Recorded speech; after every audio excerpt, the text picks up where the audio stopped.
ऑफिसला जायलाच हवंय. म्हणजे आपण बाहेर जाऊया आज कुठेतरी.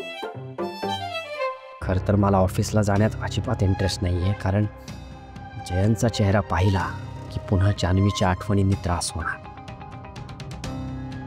पण बाबा ऐकणार नाहीत ना.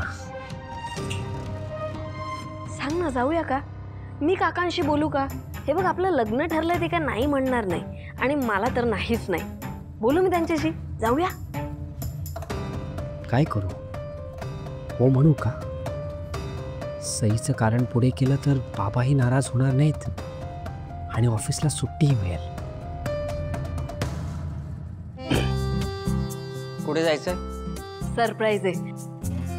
म्हणजे जागा सरप्राईज नाहीये, पण व्यक्ती सरप्राईज आहे. पण हे सरप्राईज असलं सरप्राईज आहे ना की तू असं पाहिलं की सरप्राईज. काय काय काय काय? आपल्यासोबत एक तिसरी व्यक्ती येणार आहे. कोण? हे बघ सई, मला सगळं नीट सांगा. मी ठरवणार आहे मला यायचंय की नाही ते. विश्वा, मी तुझी होणारी बायको आहे. जरा तरी माझं काही ऐक. तुझा माझ्यावर विश्वास आहे ना? नाही. आता ठेव.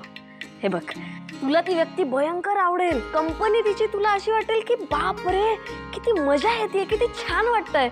खरंच ही तिसरी व्यक्ती ना तुझ्या म्हणजे असं एकदम आवडीची होऊन जाईल. जाऊया.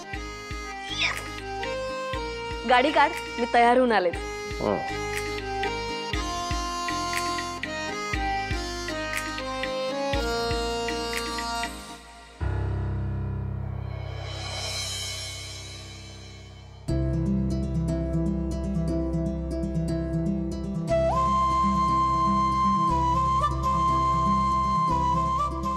चला निघूयात.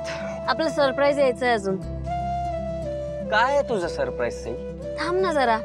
किती वेळ झालाय बाय द वे? अर्धा तास झाला का? हा, तुझ्याकडे घड्याळ आहे? अरे यार, याची बॅटरी डाऊन झालीये. कशाला माझे फॅन्सी घड्याळ वापरायचे? साधे सिंपल असावे. तुझं कुठे? विसरले. मी माझा फोन कुठे? मला काय विचारते सई? तुला माहिती हवं ना तुझा फोन कुठे आहे तो. ती जी डिक्की आहे ना गाडीची, तिथे एक बॅग आहे. त्या बॅगेत एक कप्पा आहे. हा, तो मुळीच उघडू नको. त्याच्या पुढे एक मोठा कप्पा आहे. ओके. त्याचा काही उपयोग नाहीये. त्याच्या पुढे एक छोटा कप्पा आहे. तो पण उघडू नको का? नाही, त्यातच फोन ठेवलाय.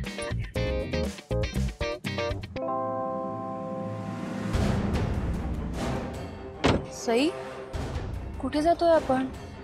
आणि हे काय, ड्रायव्हर दादा नाही आलेत का अजून? दादा असेल तुझा, आपला पर्सनल ड्रायव्हर आहे.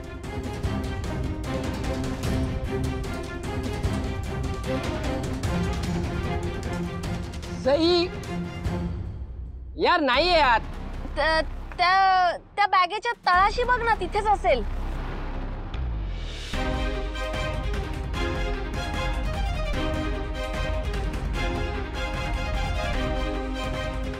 सई, यात पण नाहीये. असेल ना रे. सई ऐक ना, मी नाही येत. का? अगं, मला माहित नव्हतं तू आणि तुझा होणारा नवरा तुम्ही दोघे एकत्र जाताय. पण मला असं वाटतं की आता खरं तर तुम्ही दोघांनीच एकत्र वेळ घालवायला हवा. उगाच मी कशाला मध्ये मध्ये. अगं, आपण तिघांनी एकत्र वेळ घालवावा म्हणून तर मी हे सगळं प्लॅन केलंय. सई, यात पण नाहीये. हा, माझ्या पर्स मध्ये असेल बघ.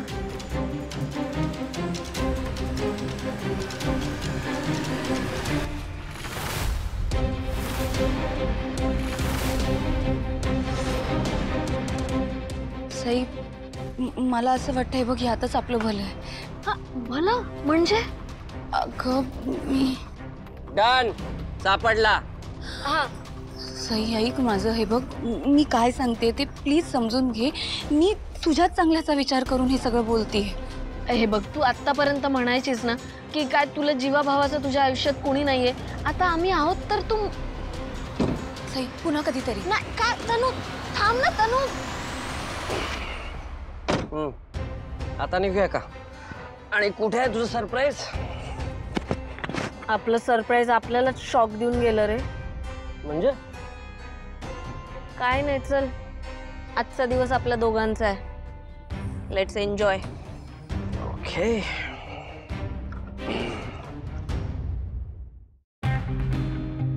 तनू, अगं तू गेली नाहीस? काकू अहो ते दोघे जण जात होते, मग उगाच त्यांच्यामध्ये मी कशाला. आणि घरात पण अजून खूप कामं बाकी आहेत ना. आज काही काम नाही, सुट्टी म्हणताना एखादा माणूस फिरायला गेलं असतं, मज्जा केली असती. पण हिनं तसं नाही केलं. विशीतली पोर असून सुद्धा किती जबाबदारीनं वागते ही. काकू मी अजून काय काम करू आता? अगं हे ना काही कामासाठी पुण्याला गेले, संध्याकाळी यायला उशीर होईल. तेव्हा जरा आपण लवकर जेवतात ना आजोबा? मी लगेच ताट भरायला घेते.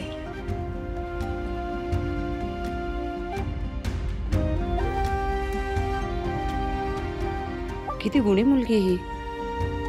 माझ्या डोक्यात आपले उगाच काहीतरी विचार. हिच्या आई वडिलांनी हिच्यावर खूप चांगले संस्कार केलेले दिसत आहेत. देव त्यांचं भलं करू.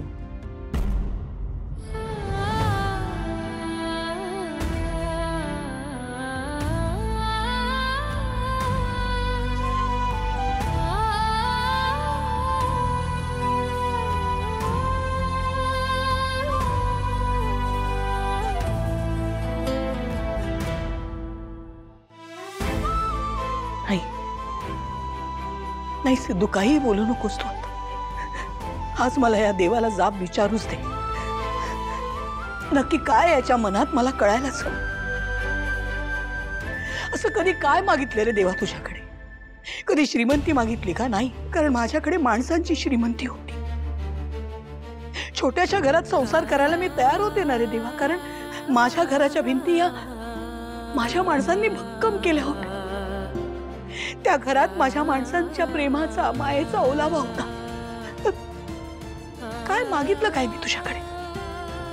पैसे मागितले, माणिक मोती मागितले, दागदागिने मागितले, काय मागितलं मी तुझ्याकडे?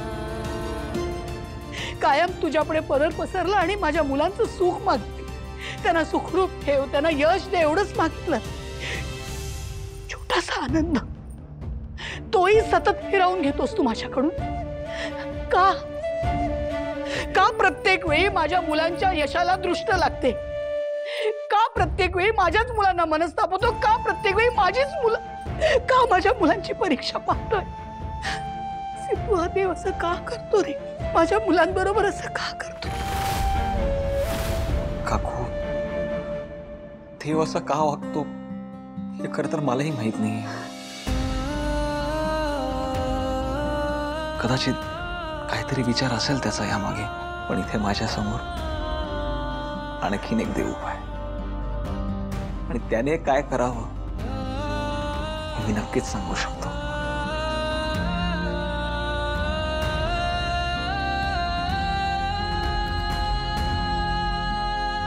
काकू, सगळेच म्हणतात ना की मुलंही देवाघरची फुलं असतात.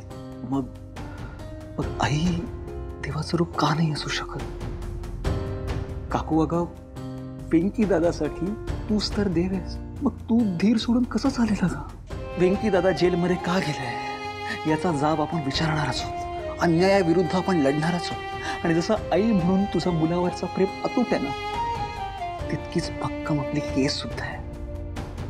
आणि काकू, तू बघच, वेंकी दादा जेव्हा जेलमधून सुटून इथे येईल ना, तेव्हा तो देवाच्याही आधी तुझ्या पाया पडेल.